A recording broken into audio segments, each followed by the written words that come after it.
Hello students, তোমাদের আবার একটা হিস্ট্রি চ্যাপ্টার নিয়ে আমি হাজির হয়ে গেছি। ইতিহাসের আমরা একটাই মাত্র চ্যাপ্টার দুদিন ধরে পড়েছিলাম। এবার চলো তাহলে নতুন একটা চ্যাপ্টারের দিকে এগোনো যাক, নাকি একই চ্যাপ্টার আর কদিন ধরে পড়বো আমরা? তাহলে নতুন চ্যাপ্টার আমাদের উপনিবেশিক শাসনের প্রতিক্রিয়া, সহযোগিতা ও বিদ্রোহ।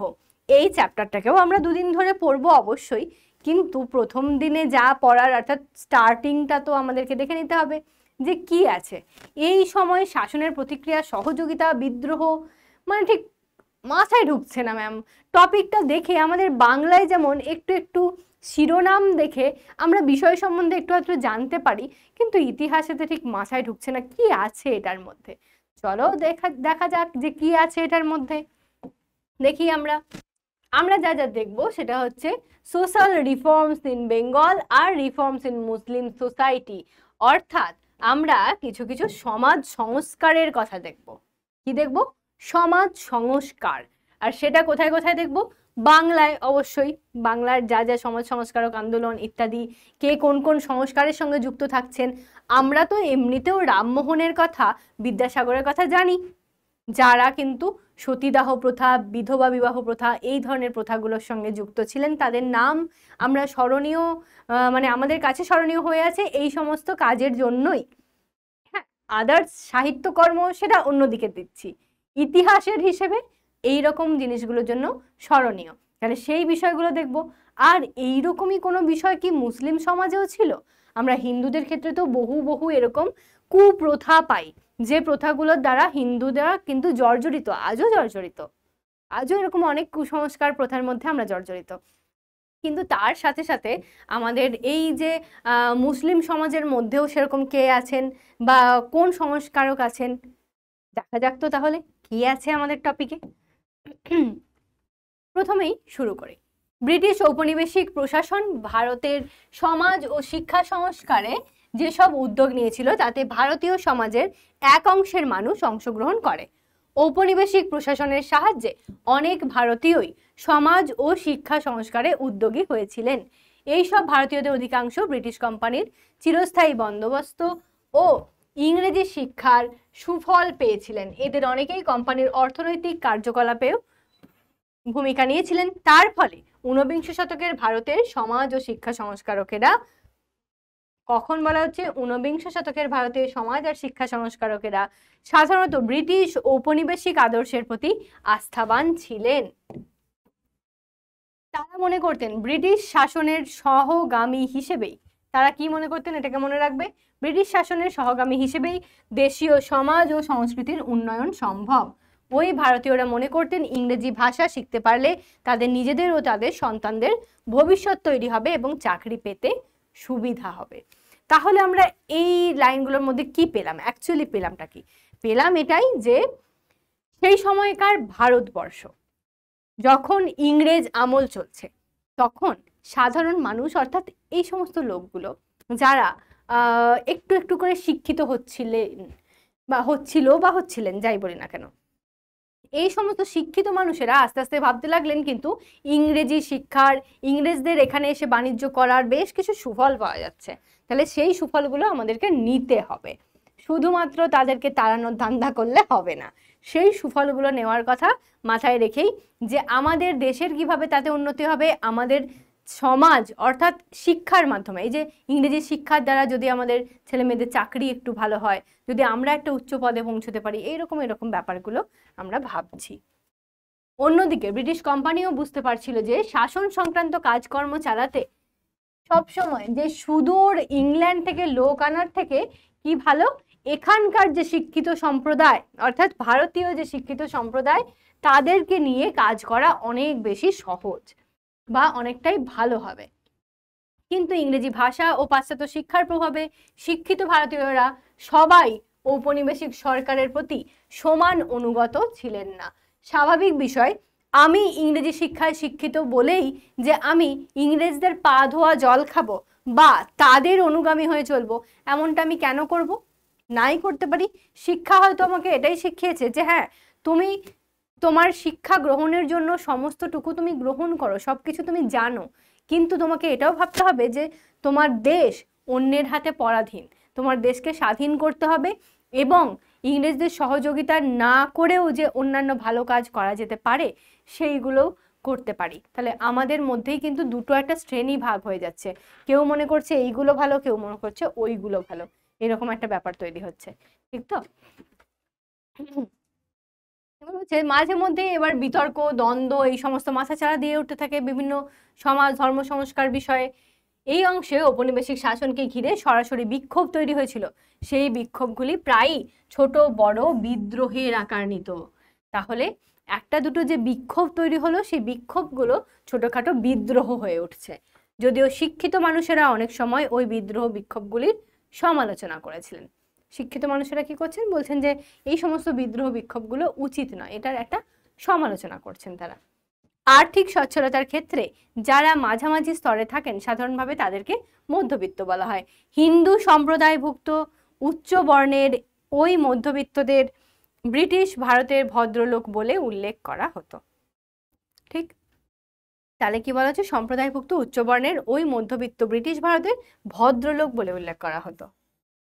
তাহলে আমরা ভদ্রলোক কাদেরকে বলবো সেটারও একটা সংজ্ঞা পেয়ে গেলাম বলতে পারো। মানে ভাবা যায় আমরা ইতিহাস পড়তে এসে পেয়ে গেলাম ভদ্রলোক কাকে বলে। বুঝতে পারছো, বেশ মজার কিন্তু জিনিসটা। তাহলে আমরা এখানে মধ্যবিত্ত সম্প্রদায়কে পেলাম, আর ভদ্রলোক অর্থাৎ উচ্চবর্ণের মধ্যবিত্তদের ব্রিটিশ ভারতে ভদ্রলোক উল্লেখ করা হতো সেই কথাটাও পেলাম। এই নতুন শিক্ষিত মধ্যবিত্ত শ্রেণী পাশ্চাত্য শিক্ষার সংস্পর্শে এসে সামাজিক সংস্কারে উদ্যোগী হলো। এই জায়গাটা আমি এমনিতেও আলাদা কালার করে রেখেছি এই জন্যই, যাতে তোমাদের চোখে পড়ে নোটসটা যখন তোমরা পাবে, যে এই যে শিক্ষিত মধ্যবিত্ত শ্রেণী এরা পাশ্চাত্য শিক্ষার সংস্পর্শে এলো, তারা নিজেরা বাংলা ইংরেজি সমস্ত রকম কিছু শিখলো, শেখার পরে তারা সমাজের সংস্কারে ব্রতী হলো। কলকাতা, মুম্বাই, মাদ্রাজের মতো শহরকে কেন্দ্র করে এই ভদ্রলোকদের সংস্কার কিন্তু গড়ে উঠছিল। তাহলে কলকাতা, মুম্বাই, মাদ্রাজ প্রত্যেকটাই একটা বড় বড় শহর, সেগুলোতেই সংস্কারমূলক কাজগুলো প্রথম তারা শুরু করলো। এবার কিরকম, এখানে দেখো বাংলায় এবার কি কি হচ্ছে, সতীদাহ প্রথার রদ এবং বিধবা বিবাহ চালু, এই দুটো হচ্ছে মূল কাজ, যে দুটো আমাদের বাংলায় হয়েছে। প্রথম দিকে কোম্পানি শাসকরা ভারতীয় সমাজ বিষয়ে মূলত নিরপেক্ষ নীতি নিতেন। ঊনবিংশ শতকের গোড়ার দিকে কিছু কিছু সামাজিক সংস্কার বিষয়ক আইন প্রণয়নের উদ্যোগ নেওয়া শুরু হয়। নৃশংস অমানবিক কিছু রীতিনীতি বন্ধ করতে আইন প্রণীত হয়। তাহলে কি কি, যেগুলো নৃশংস অমানবিক যা কিছু আর কি চলছিল সেগুলোর জন্য আইন প্রণীত হয়। তবে ঔপনিবেশিক প্রশাসনের তরফে বিভিন্ন সংস্কারমূলক আইন জারি করা হলেও কুপ্রথাগুলি রয়েই গিয়েছিল। মানে সংস্কারমূলক আইন তো জারি করছি আমরা, কিন্তু কুপ্রথাগুলো আমাদের দেশ থেকে যাচ্ছে না, কোথাও না কোথাও এখনো রয়ে গেছে।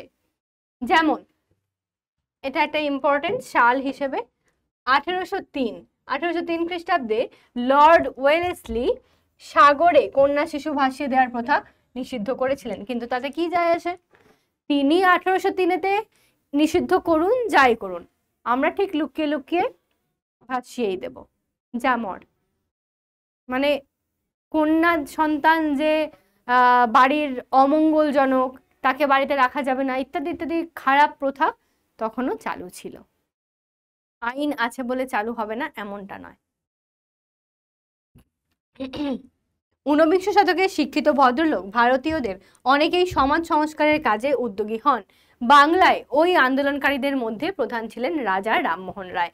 আমরা এই নামটা তো কখনোই ভুলবো না, আর এক্সট্রা করে পড়ারও দরকার নেই, কারণ আমাদের বাঙালিদের আমাদের মনের মধ্যেই ওটা থেকে যায়। হয়তো একটু বড় বয়স থেকেই, একটু হয়তো 5-6-এ ওঠা থেকেই মোটামুটি আমাদের মাথায় এই নামগুলো তো থেকেই যায়। যুক্তিসম্মত বিচারের সাহায্যে তিনি হিন্দু ধর্মকে সংস্কার করার কথা বলেছিলেন। তিনি মূর্তি পুজো, পুরোহিততন্ত্র, বহু ঈশ্বরবাদের নিন্দা করেছিলেন। তাহলে মূর্তি পূজা করা, তিনি বলেছিলেন ঈশ্বর আছেন যিনি সৃষ্টিকর্তা, কিন্তু তোমরা এই যে এত মূর্তি তৈরি করে পূজা করছো এগুলো কারা? দুর্গাকে যে এইরকম দেখতে হবে, কালীকে যে এরকম দেখতে হবে, সরস্বতী লক্ষ্মীর যে এরকম রূপ হবে, কে বলেছে তোমাদেরকে? কে এই মূর্তিগুলো মানে গড়তে বলেছে? এরকম একটা ব্যাপার ছিল যে ঈশ্বর যদি এক হয় তাহলে এতগুলো মূর্তি কেন, তাই তো? তাহলে সেই যে একটা মূর্তি পূজার বিরোধিতা করা, পুরোহিততন্ত্র, যে হ্যাঁ পুরোহিত যারা যারা ব্রাহ্মণ তারা হচ্ছে শ্রেষ্ঠ। এই যে বলা হয় যে ব্রাহ্মণ ক্ষত্রিয় বৈশ্য শূদ্র চারটে যে ভাগ, তাহলে এই ব্রাহ্মণরা যে ওপরে থাকবে ওদের কথা শুনেই সবাইকে চলতে হবে। মানে কেন চলবো ওদের কথা শুনে? কারা ওরা? ওরাও একটা মানুষ, আমিও একটা মানুষ। হতে পারি যে আমি শূদ্র সম্প্রদায়ের সব থেকে নিচু, কিন্তু নিচু কেন বলবো আমি নিজেকে? ওরা যেভাবে এই পৃথিবীতে এসছে, যেভাবে বাঁচছে, আমরাও সেইভাবে পৃথিবীতে এসছি, সেইভাবে বাঁচছি, ঠিক তো? তাহলে এই বিষয়গুলোকে কিন্তু তিনি তুলে ধরেছিলেন, নিন্দা করেছিলেন। সতীদাহ প্রথার নিষিদ্ধকরণে তার উদ্যোগ ছিল বিশেষ গুরুত্বপূর্ণ। 19 শতকেও কলকাতা ও তার আশেপাশের বিভিন্ন অঞ্চলে সতীদাহ প্রথা বজায় ছিল। রামমোহন রায় সতীদাহ প্রথা বন্ধ করার পক্ষে জোরালো আন্দোলন গড়ে তোলেন। শেষ পর্যন্ত 1829 সাল, মনে রাখবে, 1829 খ্রিস্টাব্দে লর্ড বেন্টিং এই আইন করে এটাকে বন্ধ করেন। যদিও সতীদাহ প্রথাকে নিয়ে নানা রকম গৌরবময় ধারণা সমাজে রয়েই গিয়েছিল, সম্পত্তিতে নারীর আইনগত স্বীকৃতির ক্ষেত্রেও রামমোহন সওয়াল করেন। এই জায়গাটাও ভীষণ ইম্পর্টেন্ট, যে সম্পত্তিতে যে একটা মেয়েরও অধিকার থাকতে পারে সেই কথা কিন্তু রামমোহন প্রথম বলেছিলেন। যে তোমরা নারীকে মানে যাচ্ছে তাই ভাবে অপমান করছো। প্রথমে জন্মের সময় তাকে যাও সাগরে ভাসিয়ে, তার কোনো অস্তিত্বই নেই যদি মনে হয়। কোনো কোনো জায়গায় ঠিক আছে সে বেঁচে তো যাচ্ছে, তার অল্প বয়সে বিয়ে দিয়ে দেওয়া হচ্ছে। কার সঙ্গে না? বুড়োর সাথে। সেই 80 বছরের বুড়োর সাথে বিয়ে হচ্ছে 15 বছরের মেয়ে। দুদিন পর মারা যাচ্ছে, তাকে দাও সতীদাহ করে। আচ্ছা, সতীদাহও হলো না, সে বেশ কিছুদিন সংসার করছে। বাবা মা কেউ হয়তো নেই বাড়িতে, তারা মারা গেছে, হয়তো মেয়েটার কিছু অন্তত অর্থের দরকার, তার দাদা বৌদি তাদেরকে লাঠি মেরে ভাগিয়ে দিচ্ছে। তারও তো কিছু না কিছু পাওয়া উচিত বাবা মার সম্পত্তি থেকে, যতটুকু আছে সেটুকুর মধ্যে থেকে। এই সওয়ালটাও, এই প্রশ্নটাও, সওয়াল মানে হচ্ছে প্রশ্ন, জানো নিশ্চয়ই। তো এই প্রশ্নটাই কিন্তু প্রথম রামমোহন তুলেছিলেন। নেক্সট আসছে বেঙ্গল গেজেট। হিকিজ গেজেট বলে আমরা যা পরিচিত, হিকির গেজেট বা বেঙ্গল গেজেট, এই পত্রিকার কথা আমরা একটু জানি। চলো। সংবাদপত্র ও জনমত গঠন। ভারতীয় জনমত গঠনে সংবাদপত্রের ভূমিকা ছিল বিশেষ গুরুত্বপূর্ণ। শিক্ষা ও সমাজ সংস্কারের ক্ষেত্রেও সংবাদপত্রগুলির অবদান অপরিসীম। আচ্ছা, তখনকার দিনে শিক্ষা, সমাজ সংস্কার, এই যে ব্যাপারগুলো চলছিল, সংবাদপত্র সেগুলোকে কতটা সুন্দরভাবে তুলে ধরতো সেইটাই হচ্ছে বলার বিষয়। আমরা এখনকার দিনে সংবাদপত্র এই জন্য পড়ি যে কোথায় কি নতুন খবর বেরোচ্ছে, কোথাও কিছু নতুন কিছু আপডেটেশন হচ্ছে, হ্যানা ত্যানা, এই সমস্ত বিষয়ে। তখন সংবাদপত্র মানে মানে পত্রিকার মতোই, যেমনভাবে কেউ কোনো ভালো লেখা লিখছেন সেটা বেরোচ্ছে, যেমন আমাদের রবিবাসরীয় বা এই ধরনের যে পার্টগুলো থাকে সংবাদপত্রের, তো আমরা যেমন দেখি শনিবার কিংবা রবিবারেতে এমন কিছু পার্ট থাকে যেখানে সাহিত্যেরও কিছু বিষয় থাকে, তাই তো? আমরা শুধুমাত্র খবর যেটাকে বলি যে বাইরেকার খবর সেই হিসেবে সেই রকম শুধু পাই না, আরও কিছু রসদ পাই। তো সেই রকম ক্ষেত্রে এই রকমের জিনিসগুলো, মানে এই সময়কার যে সংবাদপত্রগুলো, দেখো ছবি দিয়েছে, এটা হিকির বেঙ্গল গেজেটের। তো যাই হোক, তারা হচ্ছে শিক্ষা এবং সমাজ সংস্কার সমস্ত জিনিসগুলো নিয়ে কিন্তু তাদের পত্রিকায় ছাপাতেন, যে হ্যাঁ এগুলো মানুষের মধ্যে ছড়িয়ে দেওয়া উচিত সেই হিসেবে। এবার বলা হচ্ছে 1780 খ্রিস্টাব্দ। ইংরেজ ব্যবসায়ী জেমস অগাস্টাস হিকি, নাম মনে রাখবে, James Augustus Hicky Bengal gazette নামে প্রথম একটি সাপ্তাহিক পত্রিকা প্রকাশ করেন। নির্ভীক ও নিরপেক্ষভাবে সংবাদ পরিবেশনের ফলে হিকি কোম্পানির প্রশাসনের বিরাগভাজন হন। শ্রীরামপুরের মিশনারি মার্সম্যানের সম্পাদনায় 1818 খ্রিস্টাব্দে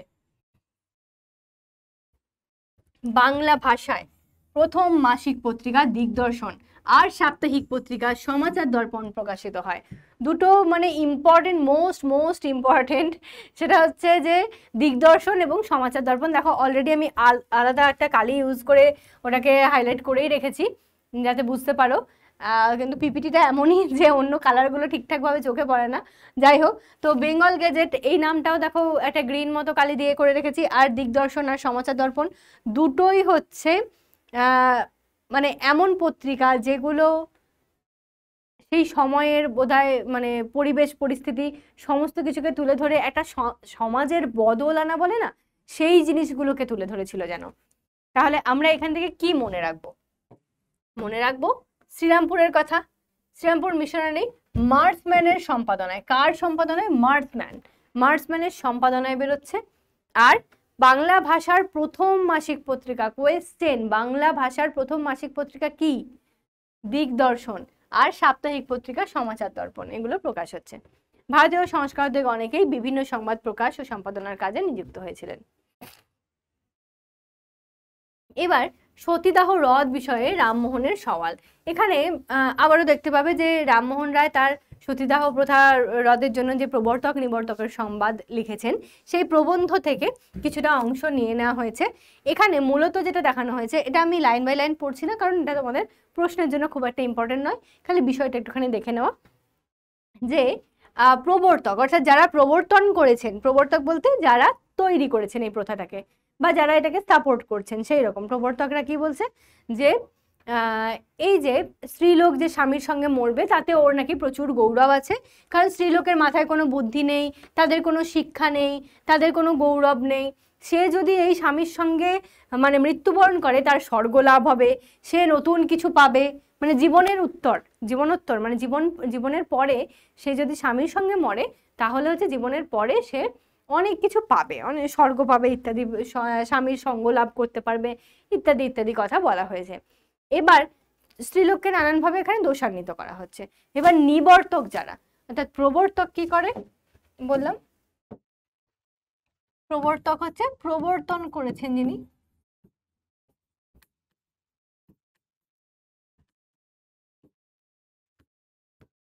করেছেন বা যারা, এটাকে ব্র্যাকেটে রাখছি, বা যারা এটা মেনে চলেন তাদের মত। আর নিবর্তক অর্থাৎ যিনি এই প্রথার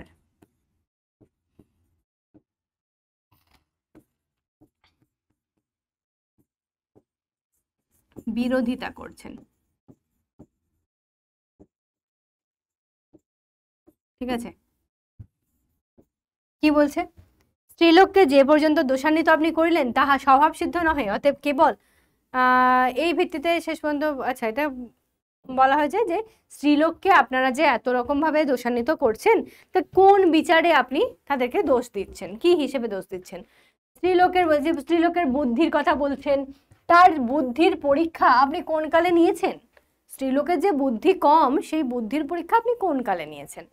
বা তাদের যে বিদ্যা শিক্ষা জ্ঞান এই সমস্ত দিলে তারা যে পরে ভালো হবে না, অথবা আপনাদের মত অনুযায়ী তারা যে কোনো কিছুই আর কি বুদ্ধিতে, তাদের অল্প বুদ্ধিতে গ্রহণ করতে পারবে না, তার কি মানে আছে? আমরা তো মেয়েদেরকে শিক্ষা দীক্ষাই দিচ্ছি না, তাদের যে কোনো বুদ্ধি আছে, তাদের কোনো মতামত আছে, সেটা তো আমরা গ্রহণই করছি না।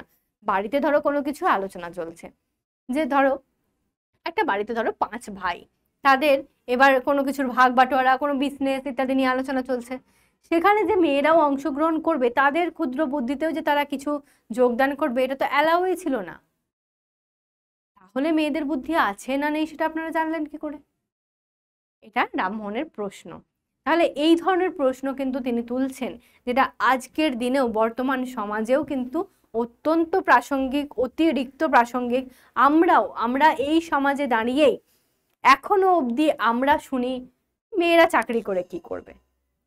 ও আচ্ছা, তুমি চাকরি পেয়েছো, ঠিক আছে 2-1 বছর করো, তারপরে দেখা যাবে। এই ধরনের কথা আমরা শিক্ষিত সমাজের কাছ থেকে শুনি।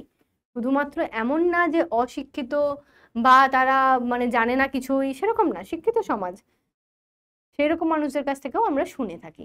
তাহলে এই প্রশ্ন কিন্তু, এই যে প্রবর্তক যারা ছিলেন বা যারা মেনে চলতেন, এই সমাজ কিন্তু বদলায়নি, কিছুটা হয়তো বদলেছে, কিন্তু পুরোপুরি মন মানসিকতা বদলায়নি, কোনোদিনও বদলাবে না। দুরকম শ্রেণী সবসময় থাকবে, প্রবর্তক আর নিবর্তক। তো চলো আমরা তাহলে নিবর্তকের দলে যাই এবং আমরা মেয়েদের শিক্ষা দীক্ষা বুদ্ধির দিকে উন্নতির চেষ্টা করি। বেশ, হ্যাঁ, এবার আসছি বিধবা বিবাহের কথায়। 19 শতকের মাঝামাঝি সময় বিধবা নারীদের পুনরায় বিয়ে দেওয়া, নিয়ে ঈশ্বরচন্দ্র বিদ্যাসাগর আন্দোলন গড়ে তুলেছিলেন। রামমোহনের মতো বিদ্যাসাগরও ব্রিটিশ প্রশাসনের কাছে আইন জারি করে বিধবা বিবাহ চালু করার দাবি জানিয়েছিলেন। তিনিও দাবি জানালেন যে বিধবা বিবাহ চালু করা হোক। 1856 খ্রিস্টাব্দ হিন্দু বিধবা পুনর্বিবাহ আইন জারি করা হয়, কিন্তু সমাজের সর্বস্তরে মোটেই বিধবা বিবাহ জনপ্রিয় হয়নি, বরং বিদ্যাসাগরের ব্যক্তিগত উদ্যোগে কয়েকটা মাত্র বিধবা বিবাহ হয়েছিল। তাহলে 1856 সাল, তখন কিন্তু হিন্দুদের পুনর্বিবাহ দেওয়া, যারা বিধবা, এই যে ধরো একটা ছোট মেয়ে, ঠিক আছে, এই মেয়েটার বিয়ে হলো, বিয়ে হচ্ছে কার সাথে, ধরো একটা 60 বছরের লোকের সাথে, বা 50 থেকে 60 বছরের বুড়োর সাথে বিয়ে হচ্ছে, ভালো কথা। এই যে বিয়েটা হলো, সেই বিয়ের পর কি হবে, সেই বুড়ো মরবে, ঠিক ঠিক আছে, স্বামীর মৃত্যু।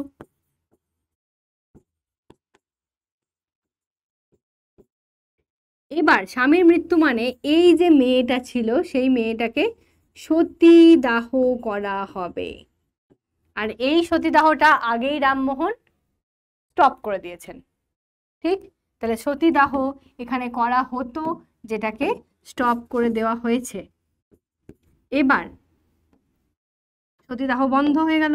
সতীদাহ বন্ধ হয়ে গেলে তাহলে ওই যে মেয়েটা, সেই মেয়েটা বিধবা, তো এবার সে বিধবা হয়ে তার সারাটা জীবন কাটাবে। সে যদি ধরো 15 বছর বয়সে একটা বাচ্চা মেয়ের বিয়ে হয়ে গেছে, ধরো 10 বছর 20 বছরও ধরে নিচ্ছি যে তার হাজবেন্ডের সাথে সে থেকেছে, তার যে বুড়ো বর তার সঙ্গে সে থেকেছে। সেই একটা গান আছে, তোর কপালে বুড়ো বর করবো আমি কি, সেই রকম একটা ব্যাপার। তো বুড়ো বরের সঙ্গে সে কিছুদিন থেকেছে, থাকার পর তার বর মারা গেছে, সে হয়ে গেছে বিধবা। এবার এই বিধবা মেয়েটি ধরো তার এখন বয়স হয়তো 30 বছর কি 35 বছর, তাহলে 30-35 বছর বয়স থেকে ওই মেয়েটিও 60-70 বছর বয়স অবধি ওরকমই সে কি একাই থাকবে? বা 30-35 তো হয়তো বেশিই বলে ফেললাম, তারও কম, 20-25 এর মধ্যে থাকা তো উচিত নয়। সেই জন্য তার আবার বিয়ে দেওয়ার কথা বলা হলো। তাহলে পুনর্বিবাহ দেওয়া হবে, পুনরায় বিবাহ।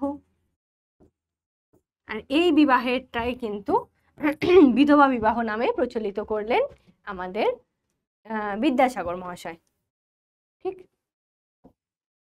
এবার বলা হচ্ছে বিধবা বিবাহ প্রবর্তন বিষয়ে বিদ্যাসাগরের যুক্তি। বিদ্যাসাগর কি যুক্তি দিয়েছিলেন?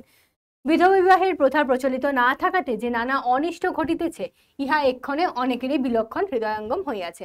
অনেকেই স্ব বিধবা কন্যা ভগিনী প্রভৃতিদের পুনর্বিবাহ দিতে উদ্যত আছেন।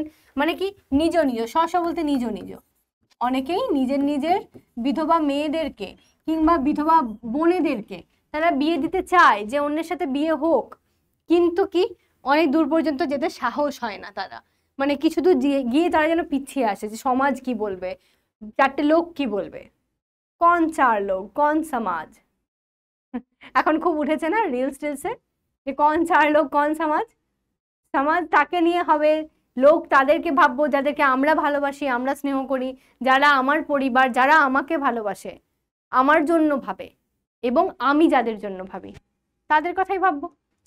তো সেই ব্যাপারটা শুধু এখনকার সময়ে নয়, দেখো তো সেই 1856তেও বা 1850-এর পর থেকে এইরকমই সময় ভাবো, তখন থেকে কিন্তু ভেবেছেন বিদ্যাসাগর যে বিধবা বিবাহকে অকর্তব্য কর্ম বলা কোনো ক্রমেই শাস্ত্রসম্মত বা বিচারসিদ্ধ নয়। কলিযুগে বিধবা বিবাহে যেসব সর্বপ্রকারই কর্তব্য কর্ম, সে বিষয়ে আর কোনো সংশয় বা আপত্তি হতে পারে না। কলিযুগে বিধবা বিবাহ করা উচিত। উদ্ধৃত অংশটি ঈশ্বরচন্দ্র বিদ্যাসাগরের বিধবা বিবাহ রচনা 16 মাঘ সংবৎ 1911 থেকে নেওয়া হয়েছে। বাংলায় শিক্ষা সংস্কার, ডিরোজিও ও নব্যবঙ্গ গোষ্ঠী, ঈশ্বরচন্দ্র বিদ্যাসাগর ও নারী শিক্ষা। আমরা এবার পড়বো বাংলায় শিক্ষার সংস্কার, ডিরোজিও, সব থেকে ছোট বয়সের শিক্ষক। ডিরোজিও সম্বন্ধে আমরা এটা পাই যে তিনি যখন ক্লাসে পড়াতেন তার ছাত্ররা তার থেকে বয়সে বড় ছিল, সব থেকে ছোট শিক্ষক। এখনকার দিনে আমরা হয়তো দেখে থাকি অনেক ক্ষেত্রে, তো সেই সময় ডিরোজিও ছিলেন এরকম একজন। তিনি তার ওই যে ইয়ং বেঙ্গল গোষ্ঠী, নব্যবঙ্গ গোষ্ঠী, কম বয়সী ছেলেদেরকে নিয়ে যে নব্যবঙ্গ গোষ্ঠী গঠন করেছিলেন, সেই সম্বন্ধে চলো পড়া যাক দু এক কথা। হেনরি লুই ভিভিয়ান ডিরোজিও নামটা মনে রাখবে। ছিলেন কলকাতার হিন্দু কলেজের, যেটা বর্তমানে প্রেসিডেন্সি ইউনিভার্সিটি,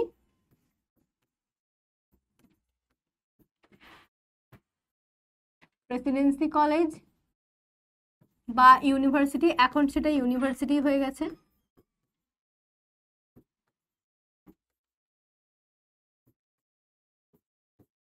এটার শিক্ষক ছিলেন। তিনি তার ছাত্রদের মধ্যে স্বাধীন চিন্তা ভাবনার বিকাশ ঘটাতে সাহায্য করেছিলেন। তার ছাত্রদের নব্যবঙ্গ বা ইয়ং বেঙ্গল গোষ্ঠী বলা হয়।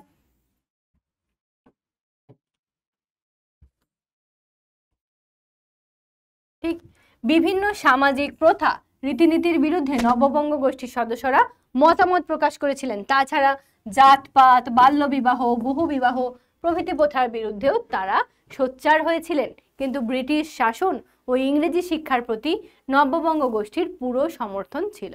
মানে এরা কি করতো, যে ব্রিটিশরা যে শাসন চালাচ্ছে সেটা আর ইংরেজি শিক্ষার প্রতি তারা সমর্থন করেছিল। তারা ভেবেছিল যে যেটা চলছে, একটা শাসক দল এসে যে শাসনটা করছে সেটা ঠিকই আছে, বরং আমাদের দেশেরই কিছু ত্রুটি আছে যেগুলো এই সমাজ সংস্কার ইত্যাদি উল্টোপাল্টা যেসব কাজগুলো হয় সেই সমস্ত ব্যাপারগুলো করা উচিত নয়। পরবর্তীকালে ওই গোষ্ঠীর অনেক সদস্যই নিজেদের পুরনো মতামত ও অবস্থান থেকে সরে গিয়েছিলেন। 19 শতকের দ্বিতীয় ভাগে বাংলায় প্রায় একক উদ্যোগে শিক্ষা ও সংস্কারের উদ্যোগ নিয়েছিলেন পণ্ডিত ঈশ্বরচন্দ্র বিদ্যাসাগর। সংস্কৃত কলেজে পড়ানোর সময় থেকেই শিক্ষা সংক্রান্ত বিষয়, আচ্ছা এখানে খালি এটা মনে রাখবে যে তিনি কোন কলেজে পড়াতেন, সংস্কৃত কলেজ। আর হচ্ছে হিন্দু কলেজ এবং সংস্কৃত কলেজ একদম মুখোমুখি দুটো কলেজ, এদিকে প্রেসিডেন্সি ইউনিভার্সিটি, ওদিকে হিন্দু কলেজ, সংস্কৃত কলেজ। তো দুটো কলেজ একদম কাছাকাছি। আর দুজনের নাম হিসেবে মনে রাখবে যে ডিরোজিও আর বিদ্যাসাগর। নানান সংস্কারের উদ্যোগ নিয়েছিলেন। ঠিক,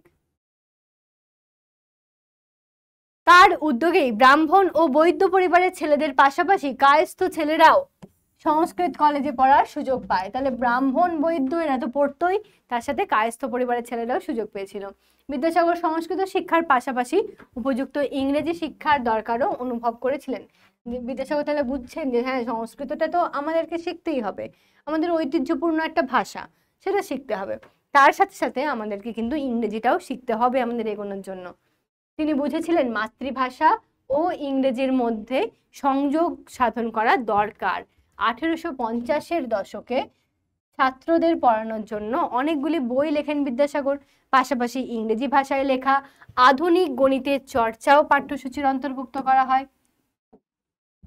সহকারী স্কুল পরিদর্শক হিসেবে বাংলার বিভিন্ন জেলায় কয়েকটি মডেল স্কুলও তৈরি করেছিলেন।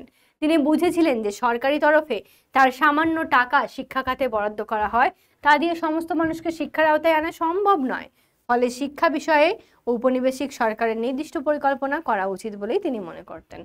তাই তিনি ভাবলেন যে হ্যাঁ, এই যে অল্প স্বল্প টাকা পয়সা দেওয়া হচ্ছে, এই টাকা পয়সাগুলোতে কিন্তু আমাদের সম্পূর্ণ শিক্ষালাভ সম্ভব নয়। তিনি চেষ্টা করলেন তার উদ্যোগে যেখানে যা একটু একটু ছোটোখাটো স্কুল তৈরি করা যায় বা স্কুল পরিদর্শন করা যায় সেই সমস্ত কাজগুলো তিনি করতেন। নারীদের শিক্ষা বিস্তারের প্রতি বিদ্যাসাগর নজর দিয়েছিলেন। বেথুন স্কুলে যাতে মেয়েরা পড়তে যায় তার জন্য তিনি ব্যক্তিগত উদ্যোগ নিয়েছিলেন। স্কুল পরিদর্শকের কাজ করার সময় নিজের খরচে অনেকগুলি মেয়েদের জন্য স্কুল তৈরি করেছিলেন তিনি। আর বাংলার বিভিন্ন জেলায় ছড়িয়ে থাকা সেই স্কুলগুলিতে অনেক মেয়েই পড়াশোনা করতো। তাহলে তার সম্বন্ধে আমরা জানলাম যে বিদ্যাসাগর তাহলে মেয়েদের সম্বন্ধে অনেকটাই সচেতন ছিলেন। তিনি যেমনভাবে বিধবা মেয়েদের বিয়ের কথা ভেবেছেন, শুধু তাই নয়, মেয়েরা যাতে শিক্ষিত হয়, যাতে শিক্ষা গ্রহণ করে এগিয়ে যেতে পারে, তার জন্যও তিনি নিজের খরচে বেশ কিছু স্কুল তৈরি করলেন। বেথুন সাহেব যে স্কুলটা গঠন করেছিলেন সেখানে যাতে মেয়েরা যায় সেটারও উদ্যোগ তিনি নিয়েছিলেন। যে বেথুন সাহেব তো মেয়েদের কথা ভেবে একটা স্কুল গঠন করেছেনই, কিন্তু সেখানে যাচ্ছে কজন, আদৌ কি যাচ্ছে মেয়েরা, সেটার জন্য তিনি কিন্তু দেখেছিলেন। ভারতের অন্যত্র সমাজ ও শিক্ষা সংস্কার। বেশ, এতক্ষণ তো আমরা এত কিছু পেলাম, সবকিছু বাংলার মধ্যে। এবার হচ্ছে ভারতের অন্যান্য জায়গায়। শুধু কি বাংলাতেই এই সংস্কার আন্দোলনগুলো চলছিল ম্যাম? বাংলার বাইরে কি এই ধরনের জিনিসগুলো চলছিল না, বা সেটার কি আসতে অনেকটা দেরি হয়েছে? না, সেটা নয়। 1840-এর দশক থেকে মহারাষ্ট্রে তথা পশ্চিম ভারতে বিধবা নারীদের পুনর্বিবাহের পক্ষে মতামত তৈরি হতে থাকে। তাহলে 1840-এর দশক, এই সময় থেকেই বিধবা নারীদের পুনর্বিবাহ এর পক্ষে মতামত তৈরি হতে থাকে। ক্রমেই ইংরেজি শিক্ষিত মধ্যবিত্ত মানুষের মধ্যে বিধবা বিবাহের উদ্যোগ দেখা যায়। 1866 খ্রিস্টাব্দে, এখানে একটা অন্য নাম পাবো আমরা, মনে রাখবো, 1866, 1866 খ্রিস্টাব্দ, বিষ্ণু শাস্ত্রী পণ্ডিতের নেতৃত্বে বিধবা বিবাহের পক্ষে একটি সভা গড়ে ওঠে। পরবর্তীকালে আত্মারাম পাণ্ডুরঙ্গ ও মহাদেব গোবিন্দ রানাডে এদের নেতৃত্বেও মুম্বাইয়ের প্রার্থনা সমাজ সামাজিক সংস্কারের উদ্যোগ নিয়েছিল। তাহলে এখানে আমরা কার কার নাম পেলাম? 1 নম্বর পাচ্ছি হচ্ছে বিষ্ণু শাস্ত্রী পণ্ডিত,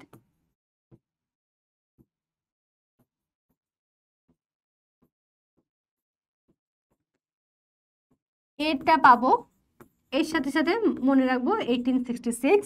আর 2 নম্বর যেটা, সেটা হচ্ছে আত্মারাম পাণ্ডুরঙ্গ, আত্মারাম তুকারাম ভিড়ে, আত্মারাম পাণ্ডুরঙ্গ।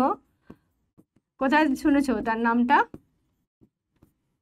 এখানে পাণ্ডুরং লেখা আছে, তো পাণ্ডুরঙ্গ নামটা অ্যাকচুয়ালি পাণ্ডুরং বা পাণ্ডুরঙ্গ দুটোই উচ্চারণ হয়। আর হচ্ছে মহাদেব গোবিন্দ রানাডে।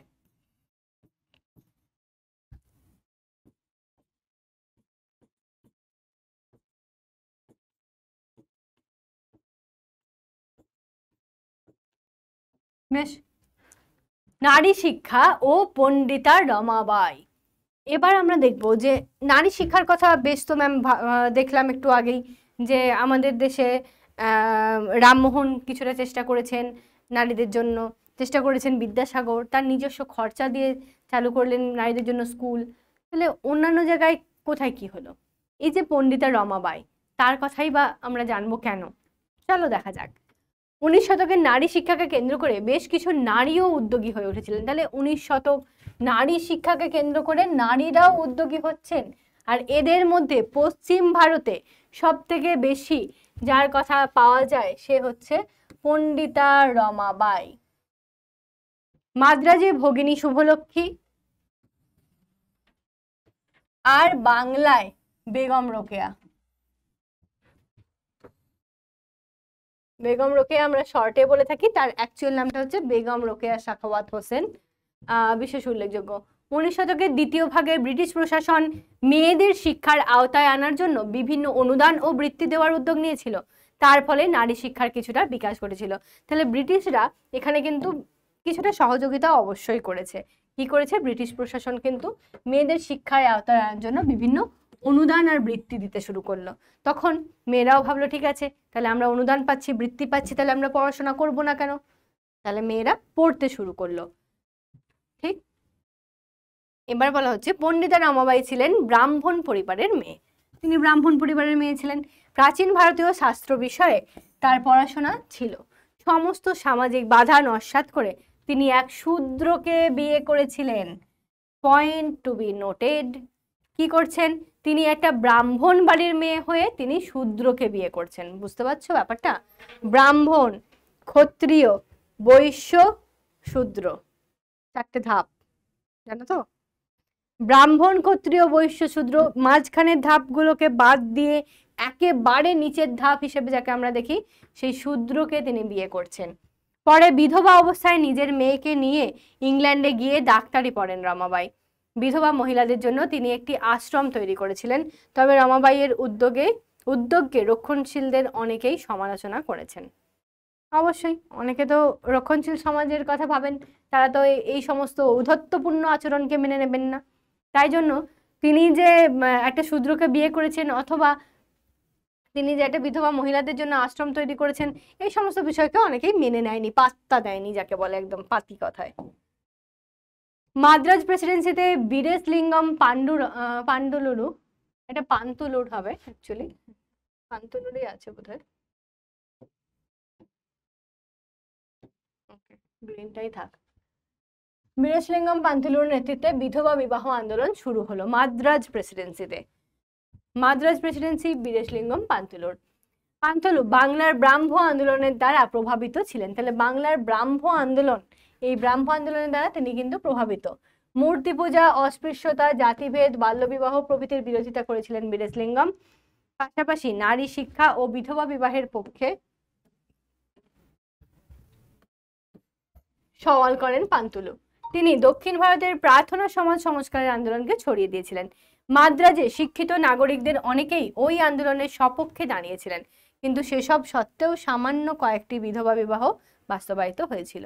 তার মানে যেটা হচ্ছে প্রত্যেকটাতেই আমরা একই জিনিস দেখতে পাচ্ছি যে এক একটা মানুষ এক এক রকম ভাবে তার পুরো বেস্টটুকু দেওয়ার চেষ্টা করছেন, মানে চাইছেন যে সর্বতোভাবে যতটা সাহায্য করা যায়, যেভাবে আমাদের সমাজটাকে এগিয়ে নেওয়া যায় তারা তাই চেষ্টা করছেন, কিন্তু ফল আসছে দু একটা, কি আর করা যাবে, এটাই বাস্তব। তাই তিনি যতটা চেষ্টা করেছিলেন ততটা কিন্তু তিনি বাস্তবায়িত করতে পারেননি। এই যে কয়েকটি মাত্র বিধবা বিবাহ তিনি বাস্তবায়িত করতে পেরেছিলেন, যেমন ভাবে ওখানেও বিদ্যাসাগরও কয়েকটা মাত্র বিধবা বিবাহ দিতে পেরেছিলেন, ঠিক সেই রকমই। এবার আমরা যার কথা জানবো সেটা হচ্ছে জ্যোতিরাও ফুলে আর তার স্ত্রী সাবিত্রীবাই। ঠিক আছে, জ্যোতিরাও ফুলে এবং সাবিত্রীবাই, এই যে দুজনের ছবি দেখতে পাচ্ছ, এদের কথা জানবো। মহারাষ্ট্রের সমাজ সংস্কার আন্দোলন, তাহলে কোথায়? মহারাষ্ট্র। মহারাষ্ট্রের সমাজ সংস্কার আন্দোলনে দুজন নাম, আমরা দুজনের নামকেই মনে রাখবো, জ্যোতিরাও ফুলে এবং তার স্ত্রী সাবিত্রীবাই। এর অবদান ছিল গুরুত্বপূর্ণ। ব্রাহ্মণদের অত্যাচারের বিরুদ্ধে নিম্নবর্গীয় সাধারণ মানুষের সামাজিক মর্যাদা প্রতিষ্ঠায় তারা লড়াই করেছিলেন। তাহলে কি একটু আগে থেকেই আমরা দেখছি ব্যাপারটা যে ব্রাহ্মণ আর তার পরবর্তী যে ধাপগুলো, যেটা এখনই বললাম, এই ধাপগুলোকে নিয়ে কিন্তু তখন সমাজটা যথেষ্ট মানে রক্ষণশীল ছিল, তারা এত কিছু মেনে নিত না। তাই জন্য রমাবাই যখনই শূদ্রকে বিয়ে করেছেন কেউ কিন্তু মেনে নেয়নি। তাহলে কেউ মেনে নিক বা না নিক, ওই যে কোন সমাজ কোন চার লোক, আমার ইচ্ছা, আমি তাকে ভালোবেসেছি, আমি তাকে বিয়ে করব, আমার জীবন যদি ভালো মতো চলতে পারে, আমি যদি আমার নারী সমাজের জন্য কিছু করে উঠতে পারি, আমার জীবনটাকে যদি ইতিহাসের পাতায় লিখে রাখতে পারি, আর কি চাই, কি চাই আর? এটাই তো মানব জীবন, তাই না? যে আমরা জন্মেছি, খেলাম দিলাম, নিজেদের মতো করে টুকটাক পড়াশোনা করলাম, কাজ করলাম, নিজের সন্তান সন্ততিদের পাললাম, দিয়ে একসময় টপকে গেলাম, কেউ আমাকে চেনে না। এটা তো জীবন নয়। জীবন সেটা যেখানে তোমার মৃত্যু হয়ে যাবে কিন্তু তোমার নামটা স্বর্ণাক্ষরে কোথাও না কোথাও রয়ে যাবে। ঠিক তো যাই হোক, সেই ব্যাপারটা তো সেটাই তাদের জীবন ছিল। ঠিক সেই রকমই এখানেও বলা হচ্ছে যে ব্রাহ্মণদের অত্যাচার, ব্রাহ্মণরা যে অত্যাচার করছে তার বিরুদ্ধে লড়াই করছেন কিন্তু এরা দুজনে। 1851 সালে নারী শিক্ষা প্রচারে একটি বিদ্যালয় প্রতিষ্ঠা করলেন তারা পুনা শহরে। কোথায়? পুনাতে। মহারাষ্ট্রের বিধবা বিবাহ প্রচলনের উল্লেখযোগ্য ভূমিকা নিলেন জ্যোতিরাও ফুলে। সত্য শোধক সমাজ, এটা কোয়েশ্চেন আসে, নিচুতলার মানুষদের অধিকার প্রতিষ্ঠার লড়াই করত। তবে জ্যোতিরাও ফুলের উদ্যোগ সত্ত্বেও মহারাষ্ট্রে বিধবা বিবাহ আন্দোলনে বিশেষ সফল হয়নি। সেম ব্যাপার, বিধবা বিবাহ আন্দোলন কোথাতেও বিশেষ সফল হচ্ছে না, যে অনেক অনেক বিধবাদের বিয়ে দেওয়া হচ্ছে সেই জিনিসটা কোথাও হচ্ছে না। ঠিক আছে, কারণ আমরাই তো সেটাকে মেনে নিচ্ছি। নেক্সট হচ্ছে ধর্ম সংস্কার, ব্রাহ্ম আন্দোলন ও হিন্দু পুনরুজ্জীবন। 1815 খ্রিস্টাব্দে কলকাতা আত্মীয় সভা প্রতিষ্ঠা করেন রামমোহন রায়। মূলত সামাজিক সংস্কার করাই ওই প্রতিষ্ঠানের মূল লক্ষ্য ছিল। তাহলে 1815 খ্রিস্টাব্দ কলকাতা আত্মীয় সভা প্রতিষ্ঠা রামমোহন রায় করছেন। 1828 খ্রিস্টাব্দে আত্মীয় সভা থেকে ব্রাহ্ম সমাজ গড়ে ওঠে। 1828 ব্রাহ্ম সমাজ, সবকিছু কিন্তু কোয়েশ্চেন। রামমোহনের পরবর্তীকালে দেবেন্দ্রনাথ ঠাকুর এটা ব্রাহ্ম আন্দোলনকে সংগঠিত করেছিলেন। তারপরে দেখা যাচ্ছে 1860-এর দশকে কেশবচন্দ্র সেন ও বিজয়কৃষ্ণ গোস্বামীর উদ্যোগে কলকাতার শিক্ষিত সমাজের গণ্ডি পেরিয়ে ব্রাহ্ম আন্দোলন বিভিন্ন জেলায় বিস্তৃত হয়েছিল। বৈষ্ণব ধর্মের জনপ্রিয় ঐতিহ্য এবং ব্রাহ্ম ধারণার মধ্যে সংযোগ তৈরি করেছিলেন বিজয়কৃষ্ণ। তাহলে বৈষ্ণব ধর্মের জনপ্রিয় ঐতিহ্য আর ব্রাহ্ম ধারণা এই দুটোর মধ্যে ঐক্য স্থাপন করছেন কে? বিজয়কৃষ্ণ। একটা প্রশ্ন এখান থেকে আসতে পারে। কিন্তু আদতে সমাজের উচ্চবর্গের মধ্যেই ব্রাহ্ম আন্দোলন সীমিত ছিল, ফলে ধর্ম সম্পর্কে ব্রাহ্মদের উদার দৃষ্টিভঙ্গি উগ্র নব্য হিন্দু ধর্ম সম্প্রচারের সঙ্গে পাল্লা দিতে পারেনি। কি করেই বা পারবে? এবার আসছে স্বামী দয়ানন্দ সরস্বতী ও আর্য সমাজ। বেশ, এবার পড়বো দয়ানন্দ সরস্বতী এবং আর্য সমাজের কথা। 1875 খ্রিস্টাব্দ, অনেকটা পরে স্বামী দয়ানন্দ সরস্বতী আর্য সমাজ প্রতিষ্ঠা করলেন। বেদকে সমস্ত ধর্মগ্রন্থের মধ্যে চূড়ান্ত বলে মনে করতেন দয়ানন্দ সরস্বতী। দয়ানন্দ কি ভাবতেন? যে বেদের মধ্যে যা আছে সেটাই হচ্ছে সমস্ত কিছুর মূল, অর্থাৎ সেটা বিজ্ঞান হোক, সেটা সাহিত্য হোক, সেটা অন্য কোনো বিষয় হোক, যেমন আমরা বলে থাকি যে ইতিহাস, ভূগোল ইত্যাদি, যাই হোক না কেন সমস্ত কিছুই যেন ওই বেদের মধ্যেই আছে। বেদকে ভালোভাবে অন্বেষণ করতে পারলে সমস্ত কিছুকে খুঁজে পাওয়া যাবে, এটা তিনি মনে করতেন। আবার বলছেন পরবর্তীকালে হিন্দু ধর্মের মধ্যে যে সমস্ত আচার ও সংস্কার মিশে গিয়েছিল সেগুলির তিনি সমালোচনা করেন। তাহলে তিনি বেদকে 1 নম্বরে রাখতেন, একদম বেদের বেদের মধ্যে যা আছে সমস্ত কিছুকে তিনি মানতেন, মান্যতা দিতেন। কিন্তু তাই বলে এটা নয় যে এই যে মূর্তি পূজা হচ্ছে, এই যে পুরোহিতদের প্রাধান্য চলছে, কিংবা বাল্যবিবাহ হচ্ছে, এই সমস্ত বিষয়গুলিকে তিনি যে মেনে নিচ্ছেন এমনটা কিন্তু নয়। তিনি হতে পারেন ওই যে কি বলবো, তথাকথিত বাবাজি টাইপ, स्वामी बाबाजी का आशीर्वाद मिलेगा तुमको अगर तुम अपनी छोटी सी बेटी को हमें बिहा दे दो, এরকম কোনো ব্যাপার নেই। তিনি সত্যিকারের ওই স্বামীজি স্বরূপই ছিলেন। তিনি এইভাবেই তিনি মানতেন যে হ্যাঁ, আমি আমার শাস্ত্রগ্রন্থকে বা বেদকে ইত্যাদিকে মান্যতা দিচ্ছি, কারণ তার মধ্যে সেরকম রূপ আমি দেখেছি। কিন্তু তাই বলে সমাজে প্রচলিত যে সমস্ত নোংরা সংস্কার, শুধু কুসংস্কার বলবো না আমি, নোংরা সংস্কার, এগুলো, এই সমস্ত সংস্কারগুলোকে তিনি কিন্তু মান্যতা দিতেন না। পাশাপাশি বিধবা বিবাহ, নারী শিক্ষার সমর্থনও তিনি করতেন। বিধবা বিবাহ, নারী শিক্ষার সমর্থক ছিলেন। পাঞ্জাব, উত্তর পশ্চিম ভারতের আর্য সমাজ জনপ্রিয় ছিল, কিন্তু দয়ানন্দের মৃত্যুর পর আর্য সমাজ আন্দোলন উগ্র হিন্দু রূপ ধারণ করতে থাকে। তাহলে আর্য সমাজও কিন্তু একটা উগ্র রূপ ধারণ করতে থাকে, তাদের মধ্যে একটা বেশি উগ্রতা চলে আসে। যেমন হয় না যে আমরা ধরো কোনো একটা পথকে বেছে নিয়েছি যে এই পথেতে আমি এগোবো, কিন্তু সেই পথ যেন আমার মাথার ওপর চড়ে না বসে। যদি মাথায় চড়ে বসে তাহলে কিন্তু আমরা আমাদের অ্যাকচুয়াল জ্ঞানটাকে হারিয়ে ফেলবো, আমরা বুঝে উঠতে পারবো না কোনটা ঠিক কোনটা বেঠিক। নিরপেক্ষ থেকে আমরা যে কাজটা ভালো করে করতে পারি সেটা না করে আমরা কি করবো বলতো, ওই যে পথে এগোচ্ছিলাম সেই পথ যেন আমার ওপর আঁকড়ে বসবে, ওটাকে আমরা বেশি করে আর কি প্রাধান্য দেবো, এইরকম হয়ে যাবে। বাংলায় ব্রাহ্ম নেতা কারা ছিলেন? রাজনারায়ণ বসু আর নবগোপাল মিত্রের সংস্কার আন্দোলনে হিন্দু পুনরুজ্জীবনের ছাপ দেখা যায়। রাজনারায়ণ বসুর জাতীয় গৌরব সম্পাদনী সভা এবং নবগোপাল মিত্রের জাতীয় মেলা এক্ষেত্রে বিশেষ ভূমিকা নিয়েছিল। কি কালার দেব? আচ্ছা, এটা দিয়ে দিই। জাতীয় গৌরব সম্পাদনী সভা আর নবগোপাল মিত্রের জাতীয় মেলা এক্ষেত্রে বিশেষ ভূমিকা নিয়েছিল। জাতীয় মেলা পরে হিন্দু মেলা নামে পরিচিত হয়, এটা মনে রাখবেন, কোয়েশ্চেন আসে। হিন্দু মেলার আগেকার নাম কি ছিল? জাতীয় মেলা, বা জাতীয় মেলা পরে কি নামে পরিচিত হয়? হিন্দু মেলা নামে।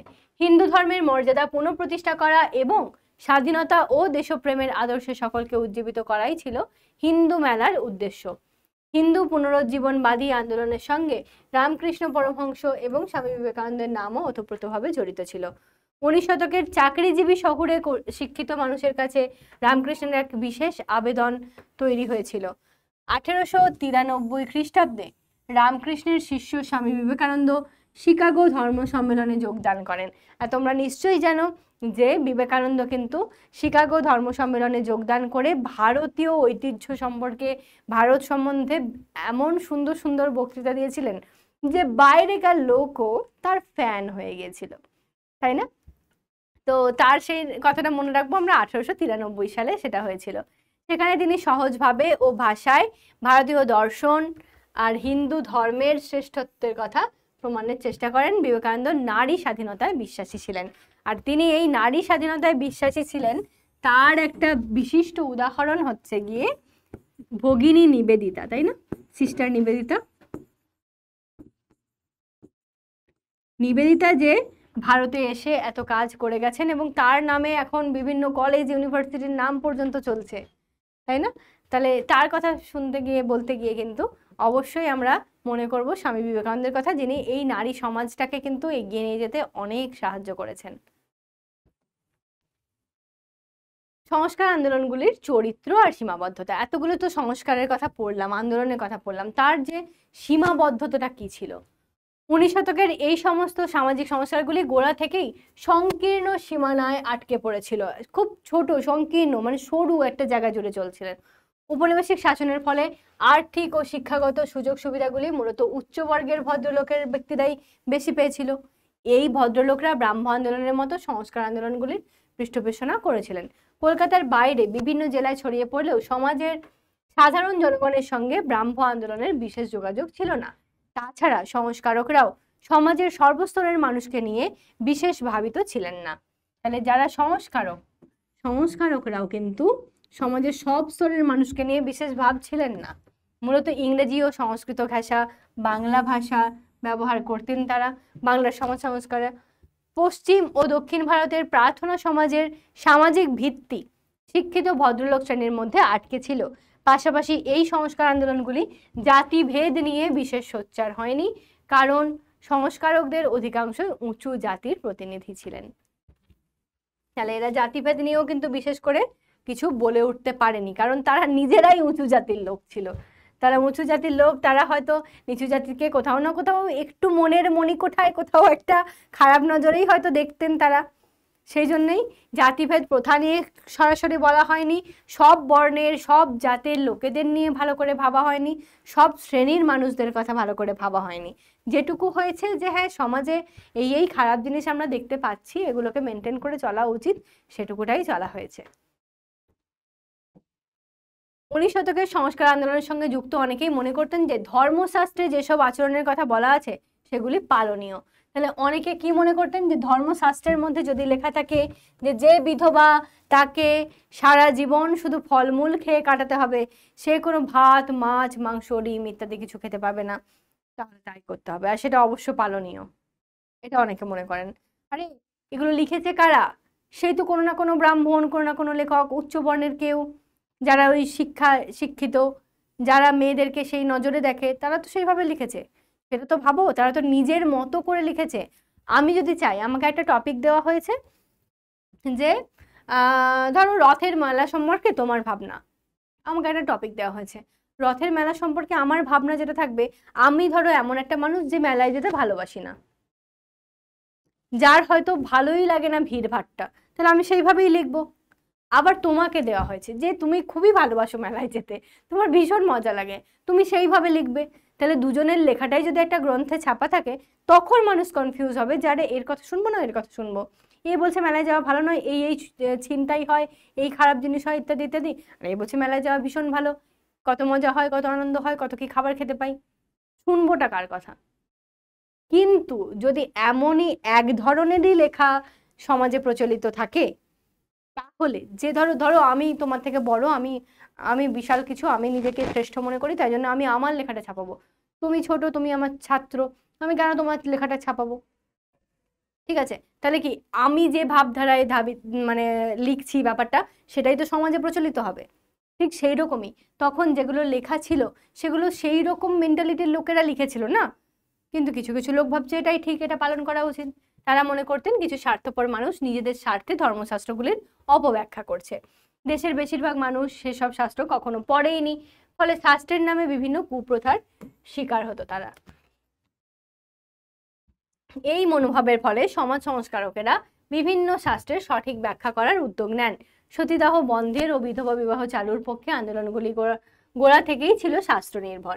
হ্যাঁ, এটা আমরা দেখেছি, কারণ সতীদাহ ব্যাপারটা যখনই রামমোহন শুরু করেছিলেন, প্রথম থেকেই কোন শাস্ত্রে কি লেখা আছে, মনুর শাস্ত্রে কি বলা আছে, বেদের কোন অধ্যায়ে কি লেখা আছে, পুরো তথ্য ঘেঁটে ঘেঁটে তিনি ব্যাখ্যা করেছিলেন। রামমোহন রায় বিভিন্ন শাস্ত্র থেকে নজির দিয়ে সতীদাহের পক্ষে বিপক্ষে সওয়াল করেছেন। বিদ্যাসাগরও বিধবা বিবাহকে শাস্ত্রসম্মত বলে তুলে ধরেছেন। বিভিন্ন প্রথার নিষ্ঠুরতা, অমানবিকতার বদলে তারা প্রথাগুলি শাস্ত্রসম্মত কিনা তা জানিয়ে আলোচনার বিষয়ের ওপর বেশি জোর দিয়েছিলেন। বেশ, তাহলে এই হয়ে গেল আমাদের এই আন্দোলনগুলোর কি কি বৈশিষ্ট্য ছিল, অথবা আমরা কিভাবে মানতে পারি, জানতে পারি যে বিষয়গুলো কি, আর কোন দিক থেকে তারা ভেবেছিলেন, তাদের ভাবনাগুলো কেমন ছিল, সংস্কারটা কেমন ছিল, সেই বিষয়ে আমরা এখানে বিষয়টাকে শেষ করলাম। এবার আসবো যেটুকু সেকেন্ড পার্ট ছিল আমাদের, যে মুসলিম সমাজের সংস্কার প্রক্রিয়া, আলীগড় আন্দোলন। মুসলিম সমাজের কি প্রক্রিয়া ছিল? 19 শতকের দ্বিতীয় ভাগ। বেশ, 19 শতকের দ্বিতীয় ভাগ মানেই হচ্ছে আবারও 1850-এর পর।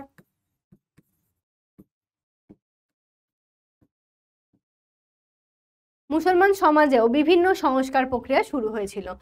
কোথায়? যেমন বলা হচ্ছে 1863 খ্রিস্টাব্দে কলকাতায় মোহামেডান লিটারারি সোসাইটি প্রতিষ্ঠা করা হয়। এটাই হচ্ছে তার প্রমাণ যে মুসলিম সমাজেও কিন্তু সংস্কার চলছিল। মুসলমান সংস্কারকদের মধ্যে সব থেকে উল্লেখযোগ্য নাম স্যার সৈয়দ আহমেদ খান। স্যার সৈয়দ আহমেদ খান ছিলেন সব থেকে অগ্রগণ্য। চাকরির সুবাদে ঔপনিবেশিক প্রশাসনের সঙ্গে যুক্ত ছিলেন স্যার সৈয়দ।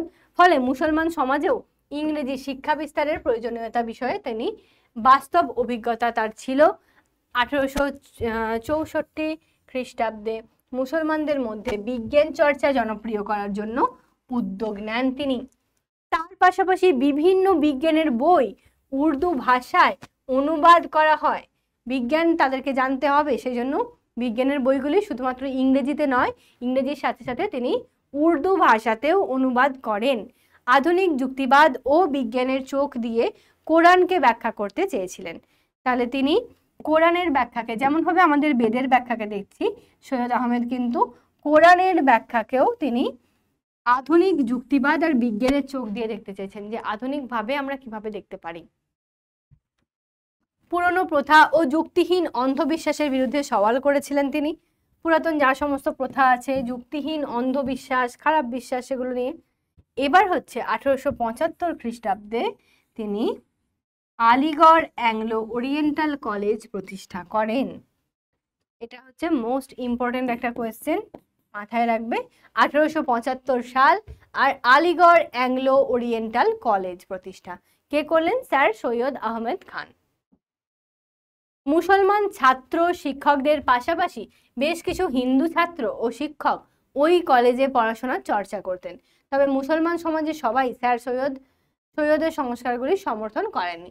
এটা স্বাভাবিক ব্যাপার, যে মুসলমানদের মধ্যেও তো সেই কিছুজন রক্ষণশীল থাকবে, কিছুজন সংস্কারক থাকবে। তাহলে যারা রক্ষণশীল মনোভাবাপন্ন, তারা পুরনো ধ্যান ধারণাকে নিয়েই চলতে থাকবে। তারা তাই সৈয়দ আহমেদকে কিন্তু সমর্থন করেননি। পাশাপাশি স্যার সৈয়দ আহমেদের সংস্কার প্রক্রিয়াগুলি সীমিত চরিত্রের ছিল, মানে খুব সামান্য কিছু বিষয় বৈশিষ্ট্যের মধ্যে আবদ্ধ ছিল, সেই জন্য মনে হচ্ছে সীমিত চরিত্রের ছিল। বিরাট সংখ্যক গরিব মুসলমানদের ওপর ওইসব সংস্কারের কোনো প্রভাব পড়েনি। যারা গরিব মানুষ, এই যে গরিব মুসলমানের সংখ্যা তো অনেক নাকি, সেই গরিব মুসলমানদের ওপর তার এই সংস্কারের প্রভাব কিন্তু কোনোভাবেই পড়েনি। মূলত উচ্চ আর মধ্যবিত্ত মুসলমানরাই এই সংস্কারগুলি গ্রহণ করেছিল, সেই জন্য তার এই প্রচেষ্টাটা কোথাও না কোথাও সীমাবদ্ধ থেকে গিয়েছিল, বেশি স্প্রেড করতে পারেনি। বেশ, তাহলে এই হয়ে গেল আজকের আমাদের সংস্কারের বিষয়ে যা কিছু বলা।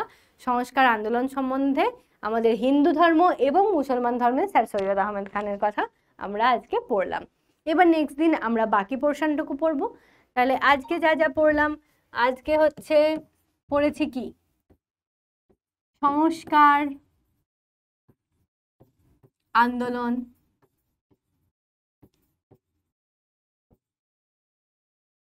এর মধ্যে থাকছে সতীদাহ প্রথা,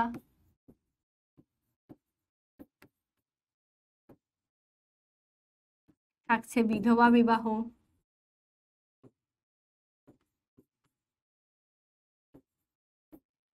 থাকছে নারী শিক্ষার প্রসার, তাই তো?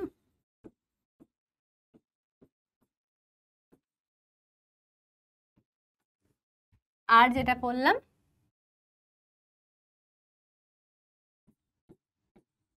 মুসলমান সমাজে,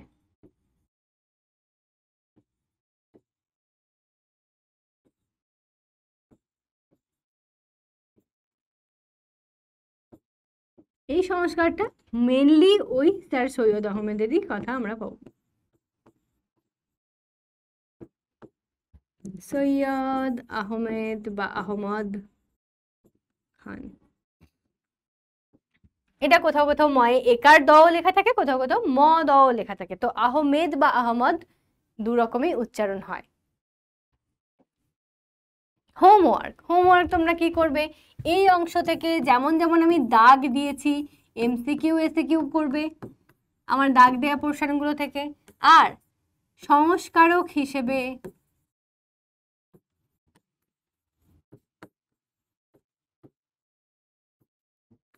রামমোহনের ভূমিকা,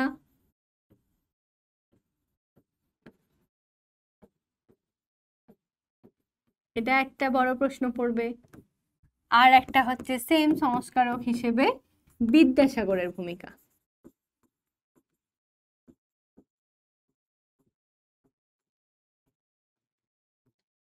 বেশ, তার সাথে সাথে যেটা এখন পড়লাম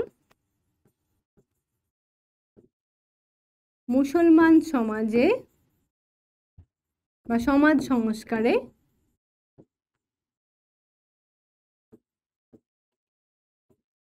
স্যার সৈয়দের ভূমিকা। এর সাথে সাথে বৈশিষ্ট্যগুলো একটু একটু করে অ্যাড করে দিতে পারো। বেশ, যে যে বিষয়ের বৈশিষ্ট্যগুলো আমরা পেলাম, হ্যাঁ, যেমন এখানে আমরা পেয়েছি যে সংস্কার আন্দোলনগুলির চরিত্র ও সীমাবদ্ধতা। আর একটা জিনিস এখানেই লিখে দিই,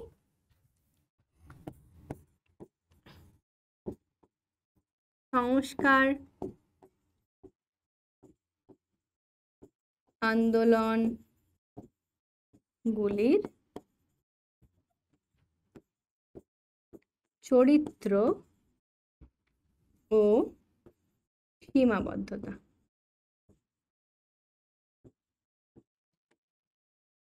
বেশ, তাহলে যা যা আমরা পড়লাম আজকে সেই সমস্ত কিছুগুলো আমরা কিন্তু বড় প্রশ্ন হিসেবে দেখব। ঠিক আছে, আশা করছি বিষয়টা ভালো করে বুঝে গেছো। এবার এগুলো লিখতে আর কোনো সমস্যা হবে না। তোমরা একটুখানি বইটা খোলো, একটু কিছু রেফারেন্স দেখো, সেখান থেকে চেষ্টা করো। আর পরের দিনে আমরা আবারও এই চ্যাপ্টারেরই বাকি পোর্শনটুকু লিখবো, বাকি পোর্শনটুকু পড়বো, এবং তার সাথে সাথে চেষ্টা করব কিছু দু একটা কোয়েশ্চেন অ্যান্সার আমরা প্র্যাকটিস করে নেওয়ার। ঠিক আছে, তো আজকের জন্য এইটুকুই। আশা করছি ক্লাস খুব ভালো লাগলো। চলো টাটা, বাই বাই এভরিওয়ান, দেখা হবে আবারও পরের ক্লাসে। বাই।